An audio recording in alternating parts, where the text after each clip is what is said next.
नमस्कार, लाख टके की बात में आप सभी का बहुत स्वागत है। आपके साथ मैं हूं नलिनी पांडे।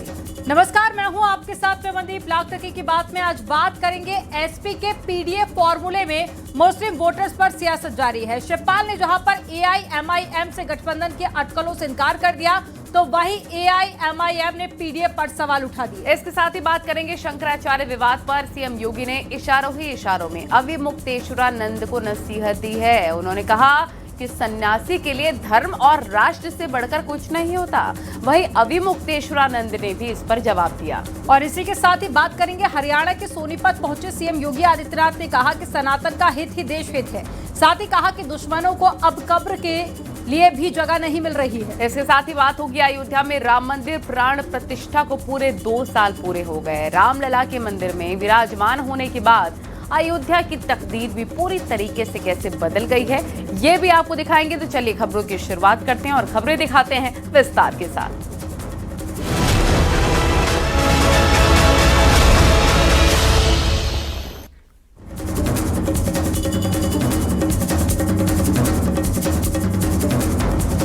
समाजवादी पार्टी के पीडीए फॉर्मूले में मुस्लिम वोटर्स को लेकर सियासी घमासान जारी है। ब्रजेश पाठक ने जहां निशाना साधा, तो वहीं पर अखिलेश ने भी पलटवार किया है। शिवपाल ने एआईएमआईएम से गठबंधन की अटकलों को सिरे से खारिज कर दिया, जिस पर एआईएमआईएम प्रवक्ता ने पलटवार करके एसपी के पीडीए को फर्जी बता दिया है। इसी से जुड़ी आपको रिपोर्ट दिखाते हैं।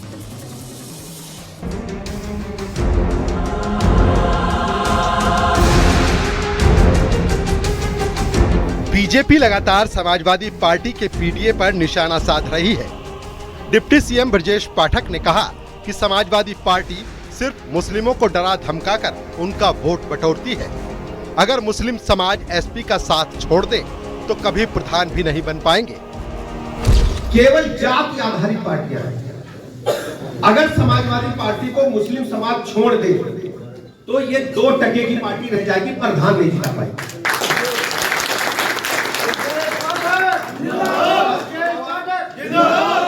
और मुसलमानों को केवल डरा करके वोट दे रहे हैं कि तुम्हें ये डिस्टर्ब कर देंगे, हम वोट देंगे। वहीं अखिलेश यादव ने ब्रजेश पाठक पर पलटवार किया। उन्होंने तंज कसते हुए कहा कि डिप्टी सीएम को बाटी चोखा नहीं खाना चाहिए।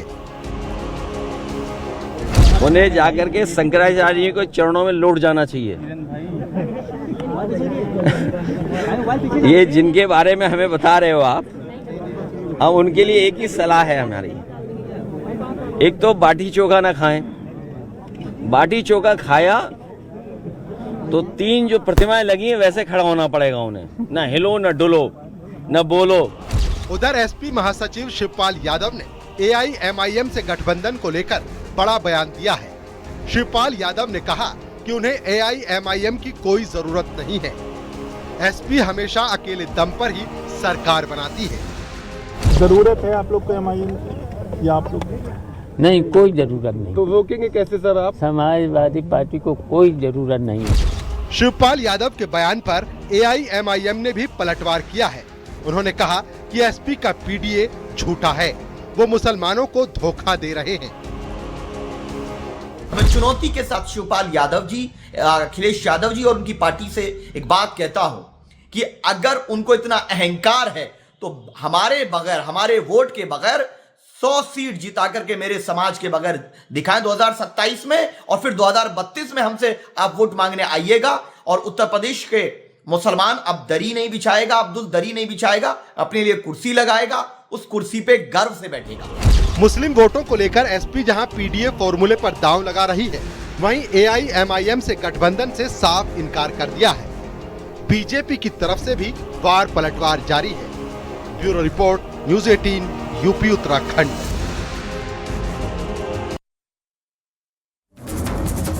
और शंकराचार्य विवाद पर सीएम योगी ने इशारों में अविमुक्तेश्वरानंद को नसीहत दी है। सीएम योगी ने कहा कि सन्यासी के लिए धर्म और राष्ट्र से बढ़कर कुछ नहीं होता। मुख्यमंत्री योगी आदित्यनाथ ने कहा कि बहुत से कालनेमी सनातन को बदनाम कर रहे हैं, जिनसे सावधान रहना होगा। वहीं अखिलेश यादव और अजय राय ने अविमुक्तेश्वरानंद का समर्थन कर सरकार पर निशाना साधा है।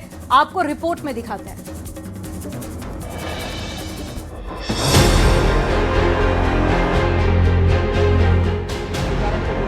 शंकराचार्य विवाद पर सीएम योगी ने बड़ा बयान दिया है। सीएम योगी ने कहा कि सन्यासी के लिए धर्म और राष्ट्र से बढ़कर कुछ नहीं।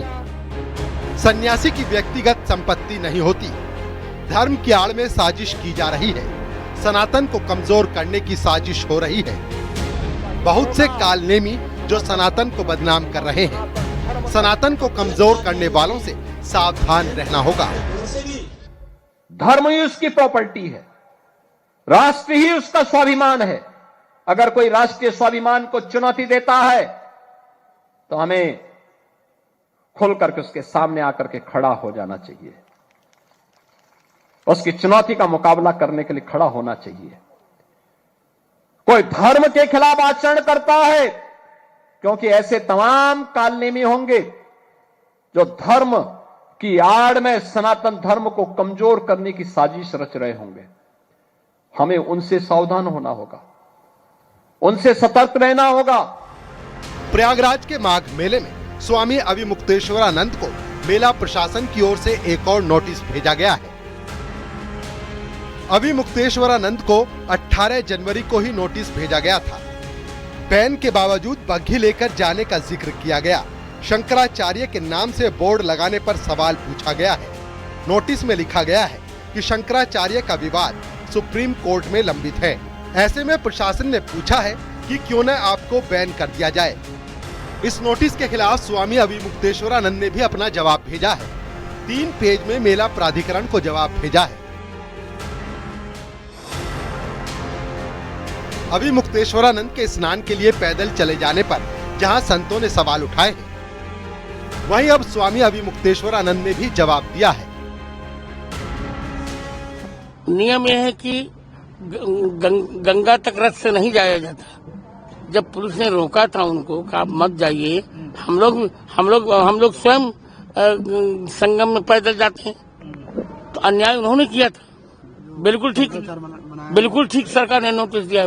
हमारे अधिवक्ता स्वनाम धन्य पीएन मिश्रा जी ने कल रात को ही 24 घंटा बीतने के पूर्व ही उसका जवाब उपलब्ध करा दिया है और कहा है कि आप 24 घंटे के अंदर अपना नोटिस सार्वजनिक रूप से वापस लीजिए।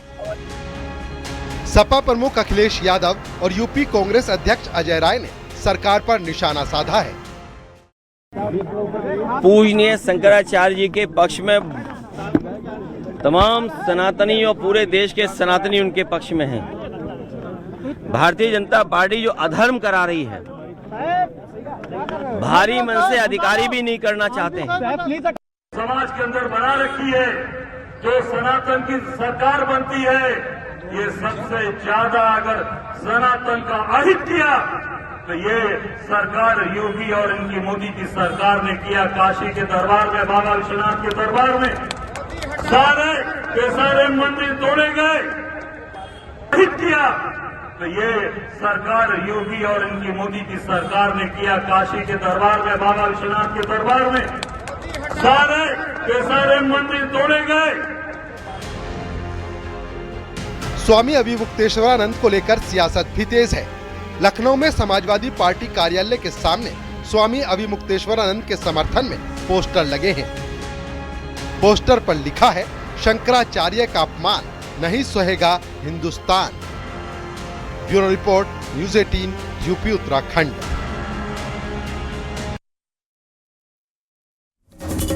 स्वामी अविमुक्तेश्वरानंद ने सीएम योगी के बयान धर्म और राष्ट्र से बढ़कर कुछ नहीं पर पलटवार किया। उनका कहना है कि एक सन्यासी के लिए धर्म से बढ़कर कुछ नहीं है और जिस राष्ट्र की वो बात कर रहे हैं वो राजनीतिक है। स्वामी जितेंद्रानंद सरस्वती ने पलटवार कर कहा कि अविमुक्तेश्वरानंद स्वयंभू शंकराचार्य हैं, उन्हें माघ मेले में बैन कर देना चाहिए। वहीं बीजेपी सांसद साक्षी महाराज ने कहा है कि अविमुक्तेश्वरानंद संत कम, राजनेता ज्यादा लगते हैं। क्योंकि कोई घटना घटती है तो आप ये लेकर के सीधे फिर प्रशासन पर, सरकार पर हावी हो जाते हैं। तो पूज्य शंकराचार्य जहां तक गए, उनकी पालकी को जहां पुलिस ने रोका, वहां अभद्रता नहीं करनी चाहिए प्रशासन के साथ, वहीं रोकना चाहिए। वहां से आगे पैदल पैदल जाना चाहिए। हम लोग भी रथ पर बैठ के जाते हैं, जहां प्रशासन रोक देता है, हम रुक जाते हैं। सन्यासी के लिए धर्म से बढ़कर कुछ नहीं है, बिल्कुल सही है, लेकिन इसमें राष्ट्र कहाँ से आ गया? किस शास्त्र में लिखा है कि सन्यासी के लिए राष्ट्र से बढ़कर के कुछ नहीं है? किस शास्त्र में लिखा है? शास्त्र की पंक्ति पूछो, बताएं वो किस शास्त्र में लिखा है कि सन्यासी के लिए राष्ट्र से बढ़कर के कुछ नहीं है? बताइए। राष्ट्र क्या होता है? ये जो राजनीतिक राष्ट्र है, ये राष्ट्र है? धर्म की दृष्टि से यह राष्ट्र नहीं है। इनके लिए कालनेमी शब्द का प्रयोग किया है मुख्यमंत्री जी ने। इन्होंने जब कहा कि वो हिंदू नहीं है, उनके हिंदुत्व का सर्टिफिकेट मांग रहे, तो मुख्यमंत्री जी ने आज इनको कालनेमी बता दिया। और एक कालनेमी है बता नहीं दिया, देश जानता है कालनेमी है। भाई मुख्तार अंसारी, अतीक अहमद के जनाजे पर आंसू बहाने वाले ऐसे सो कॉल्ड धर्माचार्य प्रतिबंधित कर दिए जाएं, यही सनातन और हिंदुत्व के हित में होगा।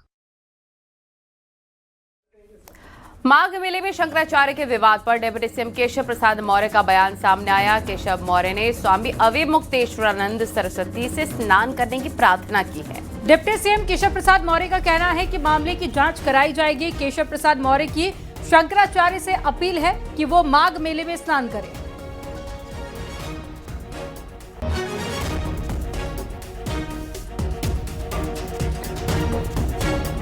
नहीं, जिन लोगों ने भी किया है उसकी जांच करके, जो उनकी जांच करके, जो भी किसी भी पूज्य संत आचार्य को, शंकराचार्य जी को, किसी भी संत का भी अनादर हमारे यहाँ करने का वो नहीं है। अगर कोई ऐसा किया होगा जांच करके कार्रवाई करेंगे, लेकिन उनके जो भी ऐसा किया है उसकी जांच करके कार्रवाई करेंगे। लेकिन अभी पहला ये है, भगवान शंकराचार्य जी के चरणों में प्रार्थना करता हूँ कि वो अपना जो भी विरोध है उसको समाप्त करके संगम स्नान करके मेले। वहीं केशव प्रसाद मौर्य के इस बयान के बाद में अखिलेश यादव ने भी तंज कसा। उन्होंने एक्स पर पोस्ट कर लिखा कि दूसरे उप अपने मुख्य की लाइन काट रहे हैं। वो जो बयान दे रहे हैं उसके पीछे देश की राजधानी सक्रिय है या फिर प्रदेश की। वहीं ऐसा ना हो कि प्रयागराज एक्सप्रेस के चक्कर में उनकी लखनऊ मेल छूट जाए। ये उनकी तरफ से ट्वीट किया गया है जो हम आपको दिखा रहे हैं। उन्होंने क्या कुछ कहा है ये भी आप देख सकते हैं। केशव मौर्य पर उन्होंने तंज कसा है। अखिलेश यादव का ये सोशल मीडिया प्लेटफॉर्म एक्स पर ट्वीट, शंकराचार्य विवाद को लेकर उन्होंने तंज कसा।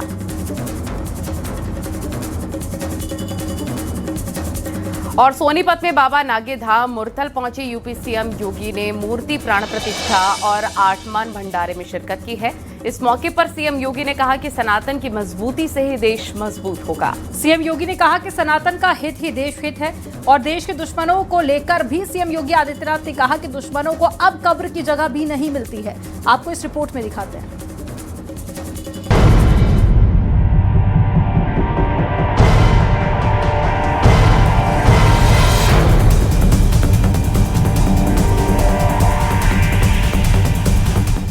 हरियाणा के सोनीपत में सीएम योगी नाथ संप्रदाय के कार्यक्रम में शामिल हुए। इस दौरान उन्होंने कहा कि एक समय ऐसा आया था जब लगा था कि भारत को कभी गुलामी से नहीं निकाला जा सकेगा, लेकिन भारत फिर से उठ खड़ा हुआ। एक कालखंड ऐसा भी आया था जब लोगों ने मान लिया था कि गुलामी हमारी नियति बन चुकी है, अब हम इससे मुक्त नहीं हो पाएंगे। लेकिन भारत की चेतना, सुप्त चेतना ने अंगड़ाई ली, भारत फिर उठ खड़ा हुआ। साथ ही सीएम योगी ने सनातन धर्म को लेकर कहा कि सनातन की मजबूती से देश मजबूत होगा। सनातन का हित ही देश हित है। भारत का हित होगा तो सनातन धर्म का हित होगा, और सनातन धर्म का हित होगा तो भारत का हित होगा। दोनों अलग अलग करके नहीं देखे जा सकते। सनातन धर्म मजबूत होगा तो विश्व मानवता के कल्याण का मार्ग मजबूत होगा।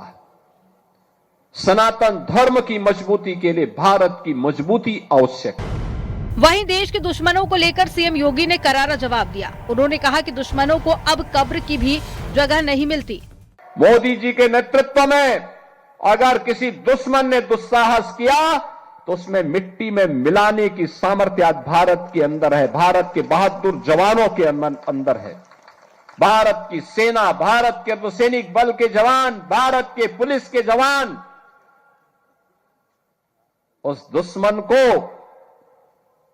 ऐसा मिट्टी में मिलाते हैं कि कहीं उसको कब्र लगाने के लिए जगह भी नहीं मिल पाती। सोनीपत के मूर्थल स्थित बाबा नागे वाला धाम में सीएम योगी ने मूर्ति प्राण प्रतिष्ठा समारोह और आठमान भंडारे में प्रमुख अतिथि के तौर पर शिरकत की। ये कार्यक्रम नाथ संप्रदाय के लिए काफी अहम है, जिसमें देश भर से सैकड़ों संत और श्रद्धालु शामिल होते हैं। कार्यक्रम में सीएम योगी के साथ में हरियाणा के मुख्यमंत्री नायब सिंह सैनी भी मौजूद रहे। Bureau report, news 18, UP Uttarakhand.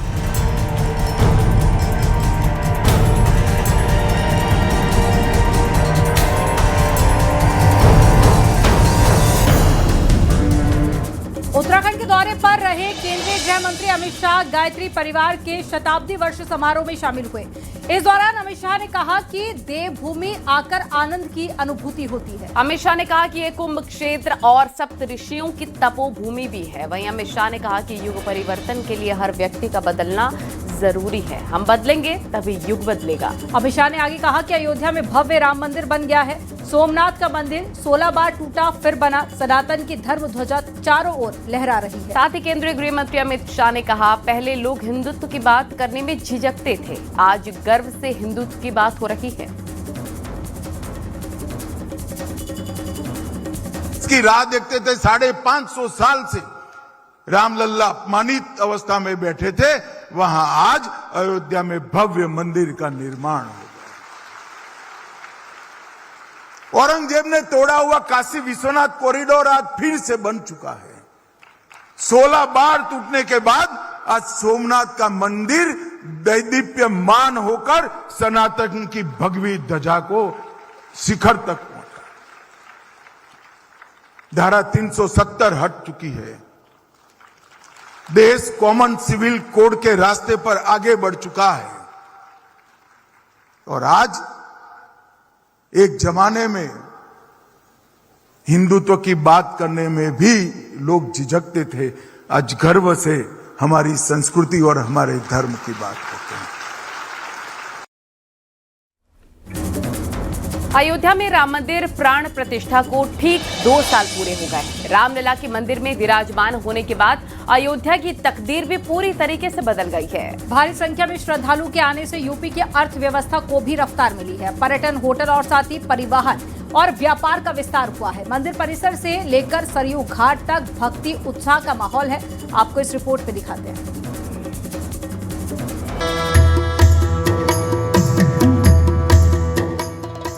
22 जनवरी 2024 का वो ऐतिहासिक दिन जब जय श्री राम के उद्घोष के साथ रामलला मंदिर में विराजमान हुए थे।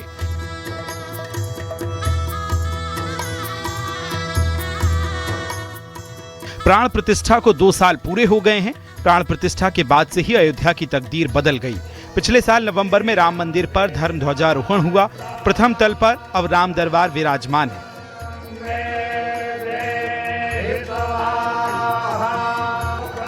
अयोध्या के राम मंदिर ने दुनिया भर में अपनी छाप छोड़ी है।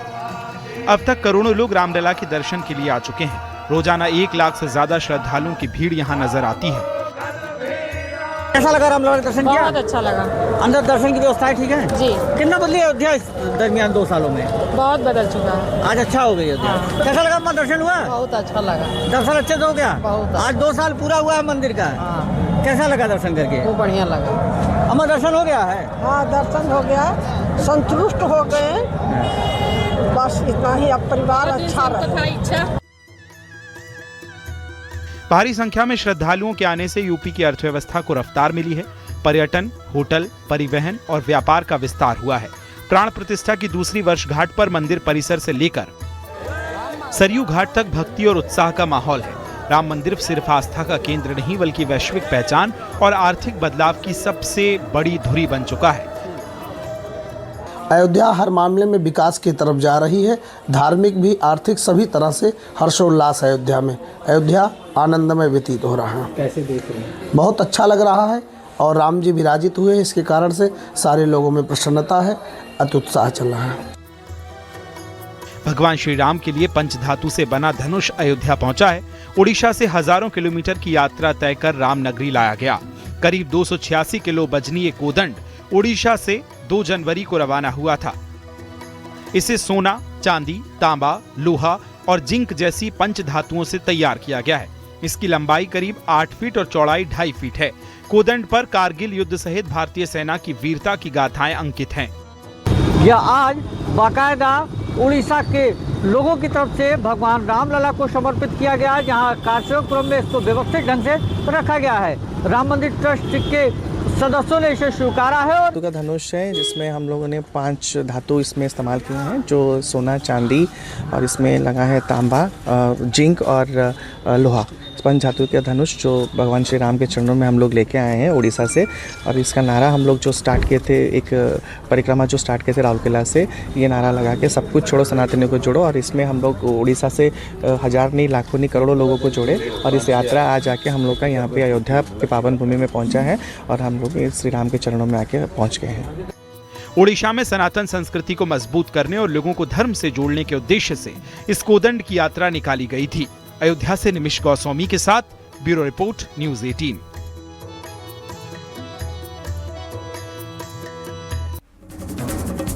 बांग्लादेश क्रिकेट बोर्ड ने भारत में होने वाले T20 वर्ल्ड कप का बहिष्कार कर दिया।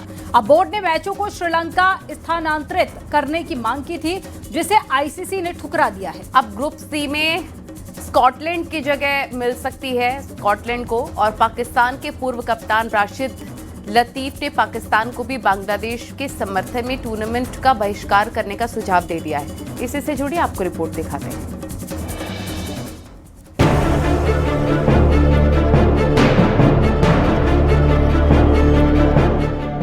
इंटरनेशनल क्रिकेट काउंसिल की चेतावनी के बावजूद बांग्लादेश क्रिकेट बोर्ड ने T20 वर्ल्ड कप का बहिष्कार कर दिया है। बांग्लादेश ने साफ कर दिया है कि जब तक मैचों का वेन्यू भारत से बदलकर श्रीलंका नहीं किया जाता, तब तक टीम वर्ल्ड कप में हिस्सा नहीं लेगी।